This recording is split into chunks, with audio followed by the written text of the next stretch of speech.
আসসালামু আলাইকুম সবাইকে। এই যে দেখেন আমাদের গলাশিলা সুন্দরী ও কালো সুন্দরীর মুরগির বাচ্চাগুলো আলহামদুলিল্লাহ কত বড় হয়ে গেছে। ওদের বয়স এখন 3.5 মাস প্লাস। তারপরে এই যে দেখেন এখানে আমাদের কিছু মুরগি আছে, বড় মুরগি। তারপরে এই যে এখন আপনাদেরকে একটা সারপ্রাইজ দিব। এই যে দেখেন আমাদের লেয়ার মুরগির বাচ্চাগুলো আর দেশি মুরগির বাচ্চাগুলো তাদের মার সাথে এখন আমি ওদেরকে ছেড়ে দিয়েছি। দেখেন মাশাআল্লাহ, ওদের সাইজ দেখেন, ওদের কালার দেখেন, দেখছেন ওরা কত সুন্দর হয়েছে। আর আলহামদুলিল্লাহ ওই একটা মারা গেছিল আর এখন সবগুলো বেঁচে আছে। আপনারা যদি এরকম সুস্থভাবে মুরগির বাচ্চা লালন পালন করতে চান, আর যদি এটা চান যে আমার যতগুলো মুরগির বাচ্চা ফুটাইছি সবগুলো যেন আমি বাঁচায় রাখতে পারি, তাহলে আমার আগের ভিডিওগুলো দেখে নেবেন। এই যে আমি আই বাটনে লিঙ্ক দিয়ে দিচ্ছি প্লে লিস্টের, সেই ভিডিওটা দেখলে আপনারা সম্পূর্ণ প্রশিক্ষণ পেয়ে যাবেন। আর ওদেরকে আমি কীভাবে পালন করছি সেটার প্লে লিস্ট আমি এখনও বানাই নাই। যদি বানাই তাহলে এই যে আই বাটনের লিঙ্ক দিয়ে দেবো, আপনারা দয়া করে দেখে নেবেন। দেখেন মাশাআল্লাহ ওদেরকে কত সুন্দর লাগতেছে।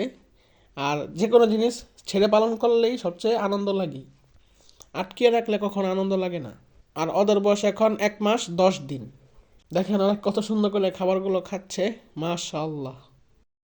দেখেন মাশাআল্লাহ সেদিনকার মুরগির বাচ্চা আজকে ওদের বয়স কত দিন হয়ে গেল আর আরও কত বড় হয়ে গেল। মাশাআল্লাহ ওদের সাইজ, কোয়ালিটি, কালার দেখেন। কোনো দিক দিয়ে ফালাই দিতে পারবেন, কোনো দিক দিয়ে ফালাই দিতে পারবেন না। আপনারা মুরগির বাচ্চা ফোটান একসাথে 12টা 15টা, নিজেরা না খাইয়া মুরগির বাচ্চাগুলো ফোটান। আল্লাহ ফুটায়ও 12টা 13টা, সেখান থেকে যদি নাই বাঁচাইতে পারেন তাহলে আপনার ফুটায় লাভ কি? একটা জিনিস ফুটাইবেন, জিনিসটার প্রতি একটা যত্ন জানতে হবে, মায়া জানতে হবে, ওরা যত্ন পরিচর্যা ওরা কীভাবে পালবেন একটা নিয়ম কানুন তো আছে। নিয়মে পাললে তো হইব না, এই জিনিসটা আপনার গুণা হইব না। আপনি একটা বাচ্চা ফুটাইলেন, ওটা যদি যত্ন না করেন, ওরা যদি এরকম শীতের মধ্যে যদি সাইডা দেন, ওকে প্রথম 1 মাস অবশ্যই আটকাই পালন করতে হবে। কারণ তখন ওই যে চিল, কাক, বেজি, শিয়াল, কুকুর যে কোনোটা নিয়ে যেতে পারে, মানুষের বদনজর লাগতে পারে এতগুলো বাচ্চা ফুটে। তখন আটকে রাখবেন, তখন যদি ছেড়ে দেন তত বাচ্চা মারা যাইবই, বাচ্চা ঝিমাইবো, বাচ্চার ওই যে পায়খানা রাস্তা পায়খানা লেগে থাকে, চুনা পায়খানা করে, ঠান্ডা লাগে, আর কত সমস্যা। বাকি কথাগুলো পরে বলতেছি, তার আগে এই যে দেখেন আমাদের গলাশিলা সুন্দরী আর কালো সুন্দরী মুরগি ডিম পেড়ে আবার ওদের আসছে। কিন্তু এবার ওদেরকে আর বসাবো না, কারণ এবার ওদেরকে একটু রেস্টে দেবো, কারণ এতদিন ডিম পারলো, এখন একটু রেস্টে থাক। আবার ইনশাল্লাহ পরবর্তীতে ওদেরকে বসাবো। দেখেন দুইটা কিভাবে চেয়ে আছে আমার দিকে, মোবাইলের ক্যামেরার দিকে। তারপরে এই যে দেখেন আজকের আবহাওয়াটা, এই দেখেন মাশাআল্লাহ আজকের আবহাওয়াটা অনেক সুন্দর, অনেক কি সুন্দর নীল আকাশ আর কি সুন্দর রৌদ্রোজ্জ্বল আবহাওয়া। এত সুন্দর রোদ থাকলে মনটা এমনি ফ্রেশ থাকে, আর যদি মেঘলা আকাশ থাকে, বৃষ্টি নামে, মুরগিরও সমস্যা, আমাদেরও সমস্যা।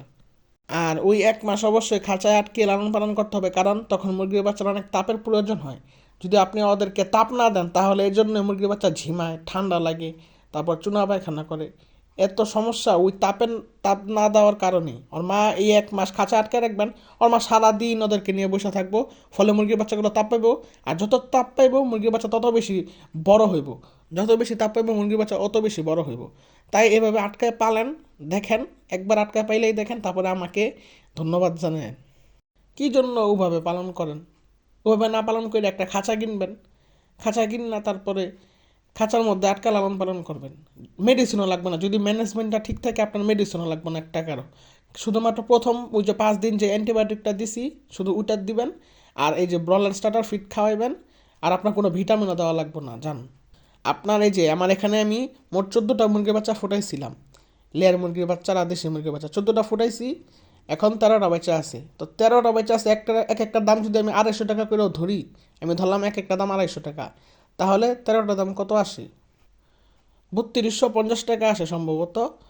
আচ্ছা যাই হোক, আমি 3000 টাকায় ধরলাম, এখানে 3000 টাকারই আছে, তাহলে আমি 450 টাকার একটা খাঁচা কিনে যদি এরকম 3000 টাকা যদি জিনিস পাই, আমি আমার জন্য যদি 3টা মুরগি রাখি, বাকি সব মুরগি আর মোরগ যদি সেল করে দেয়, তাহলে কি আপনার একটা প্রফিট আসছে, আপনার একটা লাভ আসছে। তাহলে কার লাভ হচ্ছে? আপনারই তো লাভ হচ্ছে, আপনার ভালোর জন্য তো আমি বলতেছি, নাকি আপনার কি খারাপের জন্য বলতেছি? আমি কি বলতেছি যে ওদের সারা জীবন আমি আটকেই পালুম? আপনারা 1 মাস আটকায় পালেন, আটকায় পালন করার পর আস্তে আস্তে করে ছাড়বেন। একবার সব ছাড়বেন না, একবার আবার সব ছাড়লে মানুষের বদনজর লাগে যাব। যেমন প্রথমে আপনি এই যে মা সহ মুরগির বাচ্চাগুলো ছাড়বেন, অথবা মা সহ মোরগ বাচ্চাগুলো ছাড়বেন, যে কোনো একটা মানে খাঁচায় রাখবেন। তারপরে 1 সপ্তাহ ঘোরাঘুরির পরে আস্তে করে তারপরে সব ছেড়ে দিবেন। আর প্রত্যেক দিন ওদের মাকে একটু দেখাইবেন ওদের বাচ্চা, যেন আবার একটা টান থেকে। আবার 1 সপ্তাহ আলাদা রাখলে কিন্তু বাচ্চাও মাকে চিনবে না, মাও বাচ্চাকে চিনবে না, একটা ভেজাল লেগে যাব। ইনশাআল্লাহ আমি ওদের প্রত্যেক দিনের আপডেট দেওয়ার চেষ্টা করব। যদি এই ভিডিওগুলো আপনার যদি ভালো লাগে তাহলে আমি আরও বেশি করে দেওয়ার চেষ্টা করব। তাহলে আজকের মতো এখানে এই ভিডিওটা শেষ করছি। আসসালামু আলাইকুম।